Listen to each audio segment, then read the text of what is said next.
We're thrilled to have Chef Sandra Abballe here. She is a chocolate chef. Last time you were here, you were fresh off your World Chocolate Master win. That's right. So it was a really exciting time. And this is a great time to be having you on because Easter and chocolate go hand in hand, don't they? Yes, yeah, you can't have Easter without some chocolate. That's right. So today we're going to be demystifying the chocolate Easter egg. Ooh, cool. So we're going to show you how to make one. Yay! So here we have our Easter egg molds, Okay. and these are a little bit funky molds. Those are flat. Yeah, they're flat Easter eggs. These molds actually come straight from Italy. Ooh. So it kind of puts a new modern spin. And to tell the me Easter about egg. what you've got on there already. So I just piped in some pink chocolate.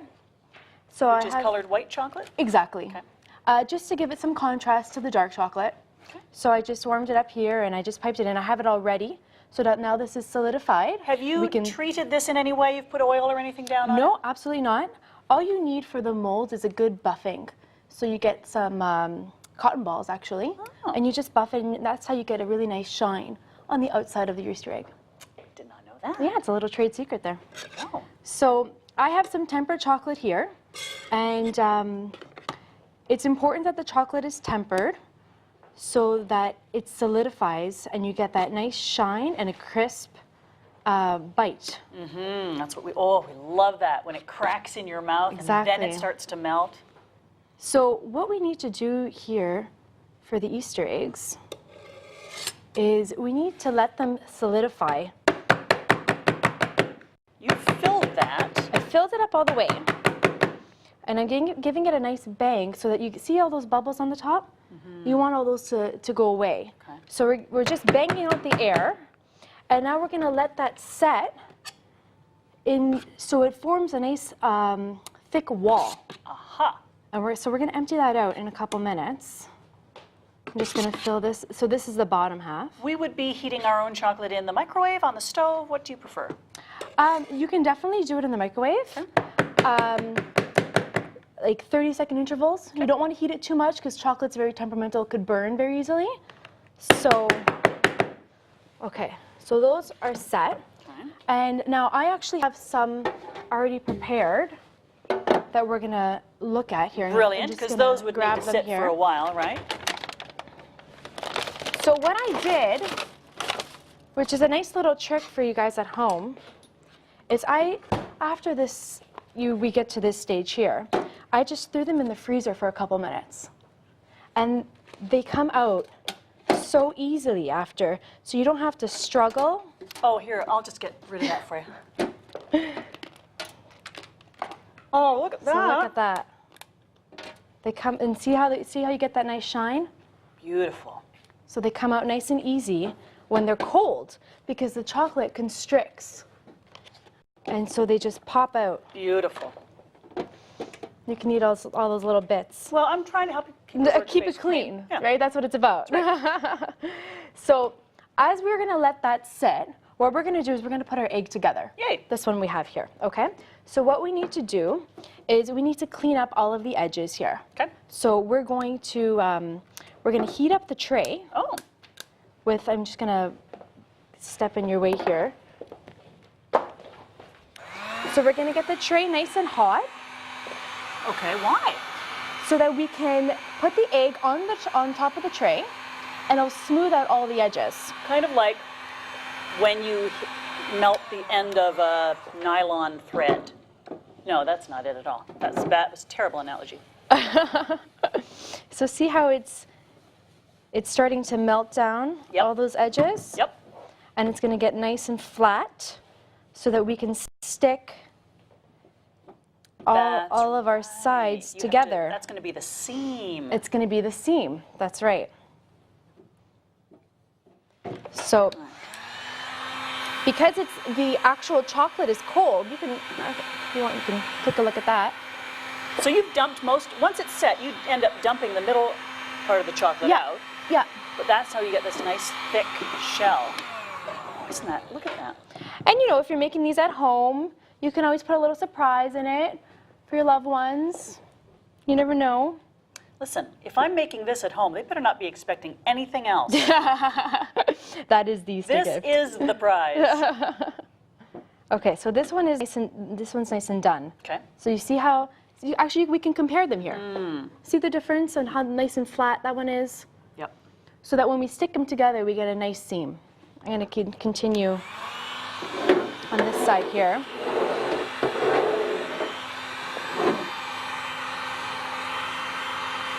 So really, a lot of people just go to the store and buy the Easter eggs, which is totally totally fine. But it's always nice to make your own. Well, when now we know how to do it, yeah. And they're And really that's just very the back simple. Of that's just the back of a baking sheet. Yeah, that's you're right. heating up. That's right. So All right. this We've is got nice about and 3 flat. minutes before the break. So what's our next step? So we're going to go ahead and put them together. Ooh. And that's it. It's as easy as that. There you go. So those are our two flattened sides. May I? Okay. Oh, So we're just now gonna- you're getting a wet seal again. Exactly. So that each side has something to stick to. And this is actually the trickiest part of the whole Easter making process, is making sure that they line up. Yeah. And then what we're going to do is we're just going to clean up the seam.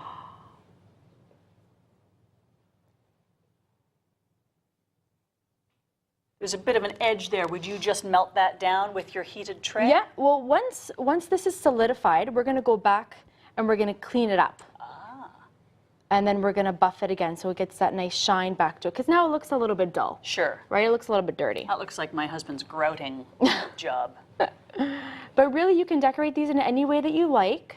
I just chose pink for the Easter season and because it has a nice contrast.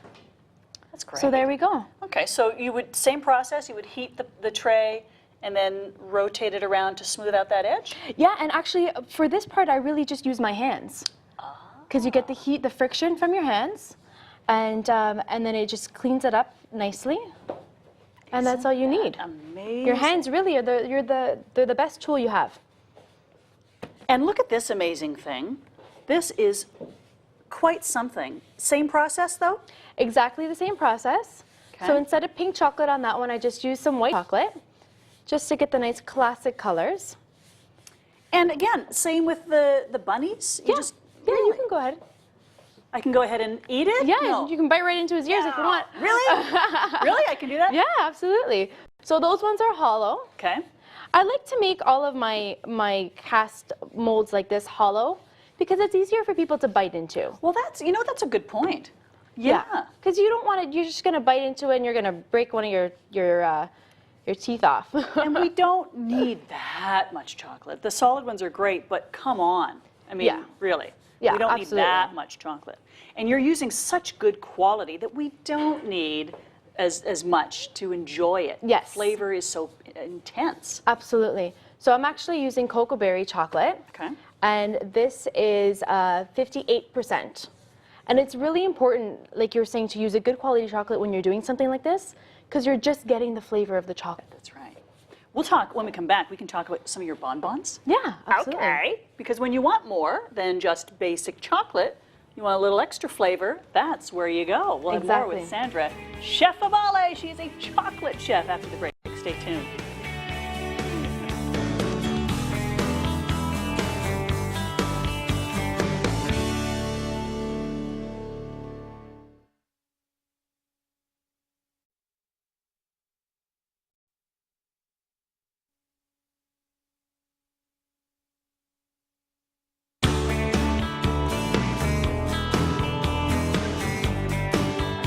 Beautiful, homemade, gorgeous chocolate Easter eggs. And of course, her famous bonbons. We're back with chocolate chef Sandra Abballe, and she is a world chocolate master, so she knows what she's talking about. We filled those molds earlier. Now you're going to dump them because they've been sitting for a while. Yes. So now you can see actually how the chocolate has thickened up since we filled them. Okay. So what we're going to do is we're actually just going to dump it all out.